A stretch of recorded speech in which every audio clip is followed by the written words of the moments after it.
So at the end, I hope you're thinking about education and perhaps how it could be a little bit more ambitious. But at the start, I'd like to start with a catastrophe. I think probably the most famous of the Apollo missions to the moon is Apollo 11, Neil Armstrong, one small step for mankind, that sort of thing. But the mission that I find most amazing is Apollo 13. Within a day or two of launch, they'd moved to an unsafe orbit, a non-return orbit. If something went wrong, they wouldn't come back to Earth when they returned around the moon. And something did go wrong, terribly wrong. They had an explosion. They lost their oxygen for breathing, but also for fuel.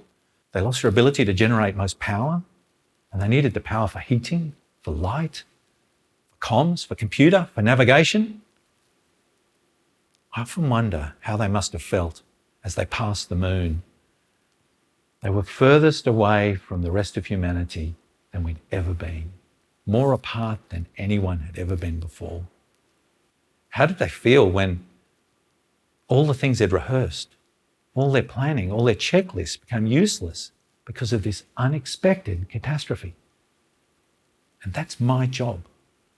I teach cybersecurity students how to deal with the unexpected. Now, it's not what I expected to do. I didn't think teaching would be like that. I thought I'd be teaching computer science students programming languages, about binary numbers, information about computers, maybe a checklist of the things you can do to defend a website against a hacker. But here we are trying to teach them what? Think for a moment. Who was your best teacher, your best class, your favourite learning experience you had at school, the one you've carried with you that you cherish the most? I've been asking that question to students for more than 20 years as part of my research, and most of the answers tend to be the same. Students really cherish the times that their education changed them, and it changed the way they thought. It's funny. As you get older, you tend to forget that. And it can be tempting to think of education as just a form of job training, perhaps the skills and checklists you need when you start in a new career. But education can be much more than that. That sort of stuff is actually best learnt on the job. What I cherished most about my own education wasn't what my out-of-date professors thought about what the workforce was like. It was the ways they taught me to think. So how do I want my students to think? What thinking skills do I want them to have to be good cybersecurity experts? Well, they need to be curious. They need to question everything. They need to be analytic. They need to be creative. They need to be lateral thinkers, and they need to never give up. So how can I teach them that? I know how to teach them a checklist. How can we teach those skills? I've got 10 things I try, and I'll tell you some of them now. 1, I lie to them. Humans are funny. We don't like changing what we believe. Once we believe something, we recruit our intellect to make us still believe that thing. You've probably heard of confirmation bias. If not, you should look it up. It's interesting, and it's a little bit frightening to realize it applies not just to the outside world, but it applies to you and to me. We use our brains to trick ourselves, and research shows the more education you've had, the harder it is to change your mind about something, even when it's demonstrably wrong. We use our minds against ourselves. I don't want my students to be confident, to be overly confident with what they know. I don't even want them to be confident with what I know. I want them to always be questioning. So I lie to them.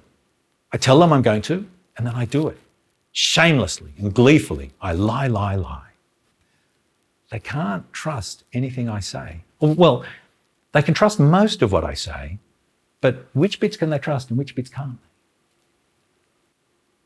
The things I tell them that aren't correct, that no one picks up at the time, I put in the final exam.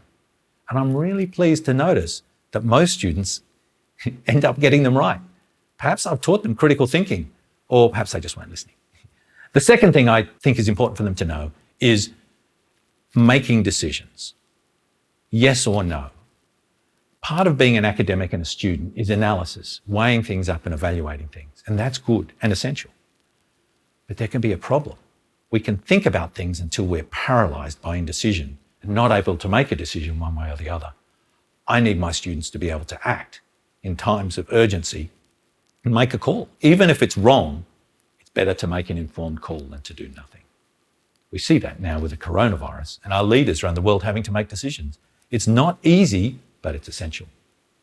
So how do we do that? I give them case studies, put them in scenarios, real world scenarios, where they analyse a problem that's actually happened and they have to make a decision. If I get it right, they're never sure their decision's right. They're not sure if they've got it right or wrong, and they keep thinking about it when they go home. Sometimes, years later, students come up to me and proudly tell me new solutions they've worked out, new things they could do for case studies I did with them years ago. I can't tell you how happy that makes me feel. Thirdly is teamwork. We're social animals. We need to work with others. It's funny, Western storytelling tradition tends to be about individual heroes, about single people bringing about things all by themselves. And our education system, up until they come to uni, certainly has reinforced that. They compete with each other, they get individual scores, they are disincentivized for collaborating. I need to turn that round because no real-world engineering problems are ever solved by individuals. They're now too complex. We need teams to solve them.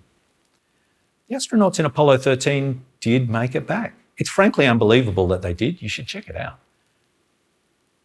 They only got back because of cooperation. The astronauts on the mission, the people at control back on Earth, and other scientists and experts around the planet worked together to bring them back.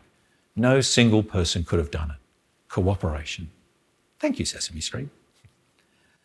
Last of all is keep them wanting more. Never satisfy them. It's a great storytelling technique, if you know it, which is you don't give the reader what they want. I try to inflame a curiosity in them, but not fully satisfy it, so they themselves are driven to go away and work it out themselves. I learnt this from an Australian physicist, Professor Julian Sumner Miller, who used to be on TV when I was a child. He'd show a crazy experiment, an egg being sucked into a milk bottle, and he'd turn to you and he'd say, "Why is it so? Why was it so? I needed to know." He would never tell us. I became a scientist, and I suspect there's a whole generation that did because of him, and he never, ever told us. How do we use that technique in my teaching? I really want to tell you that, but I'm out of time. So instead, let me tell you a story. This is a true story. I want to illustrate how we apply the ideas I'm talking about concretely in an actual teaching scenario. A couple of years ago, we're teaching a summer class. The students turned up to the first lecture and couldn't get into the lecture theatre. They knocked and banged on the doors, but no one came to let them in. I turned up a little bit late, and the students told me they'd seen someone inside, they'd heard a loud bang, but they couldn't get their attention. I called security, and eventually the security guard came. The person inside, I explained to the students, was probably Thurston, a well-known student that I'd employed to record the lectures. But the security guard said, "No, that's not possible. There's no one inside because the burglar alarm's set and the door's locked and it hasn't been turned off since the start of the holidays a week ago." We went inside and he was right. There was no one in there. But Thurston must have been in there because there was a tripod set up in the middle of the room with a video camera running, and the tape had only been going for 10 minutes and the batteries were full, and we'd seen him inside. What a mystery. That week, I was teaching them deductive thinking, and I asked them to work together to solve a real-world problem to practice their deductive thinking. I suggested they could solve the problem of what was one of the tutor's middle names. Someone called out, "Where's Thurston?" So we made that the problem instead, and they tried to solve it. After a week or two, they suddenly realized the problem was a real problem. Thurston had disappeared and no one had seen him again. He'd vanished from a locked room when people were standing outside. By the time they realized this was perhaps a bit deeper than they'd thought, already their memories had started to fade of what had happened, and data and evidence had started to been lost. They pulled together what they'd learned. Someone had found a bullet shell on the ground in the room next to 3 bent pins. A couple of other students had seen a sugar bowl, a weird sugar bowl, which was full of sugar. Someone had tested it. There was a strange smell in the air that someone else had noticed, maybe sulfur or gunpowder. They were intrigued, but they were also mystified. I pretended I didn't know anything about it. The course went on. In the last week, one of the students stood up and said he'd like to do a little presentation. I said, "Sure." He said he wanted to tell how he and his friends had solved the mystery of the vanishing Thurston. A denouement. The class and I sat entranced as he told us the story and how it had happened and what had happened. It involved, weirdly enough, one of the tutor's middle names, the main assignment they'd done, 3 bed pins, and a bullet case. You probably know me well enough now to realise I'm not going to tell you what the solution was.